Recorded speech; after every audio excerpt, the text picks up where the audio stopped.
रखना स्वीकार करते तो मैं आपके वाम भाग में आऊँगा। स्वीकार है। तीसरा वचन यह कहते कुटुम्बस्य रक्षा भरण यदि तकुर्यम पशुनाम प्रतिज्ञा। तीसरे वचन कहती है कि परिवार गौ यदि कहोगे ना पशुओं का पालन पोषण करना मेरे अधीन रखना चाहते तो मैं आपके वाम भाग में आना स्वीकार करता हूँ। स्वीकार है। चौथा वचन यह कहती है कि यन तथा धन यदि जो कुछ घर में आवे उनको सचित कर रखना और मेरी सलाह से उचित रूप से खर्च करना यदि आपको स्वीकार है तो मैं आपके वाम भाग में आना चाहूँ। स्वीकार है।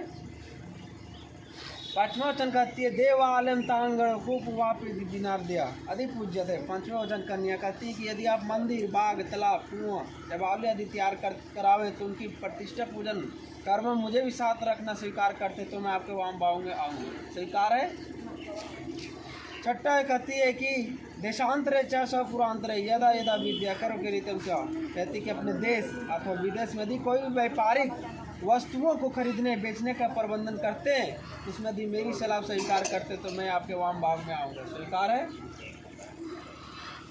सातवें वचन कहती है ना सेवन्य न यदि प्राक्रियत्वम भोजन्य काम्यति कि प्राय स्त्री चाहे कितने भी सुंदर हो क्यों ना हो पर आप उसका सेवन कभी नहीं करते हैं। अगर आप यह प्रतिज्ञा लीजिएगा तो मैं आपके वाम भाव में आना चाहूँगा। स्वीकार है।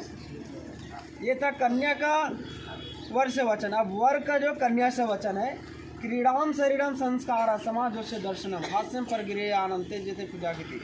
पहला वचन कहती है लड़का कहता है कि विष्णु यदि मैं घर पर ना रहूं तो तुम घर पर रहूं तो क्रीड़ा करना आमोद प्रमोद करो शरीर में उपटन तेल लगाकर चोटी गूंथो सामाजिक उत्सव में देवताओं के दर्शन हंसी मजाक करो। अगर मैं घर पर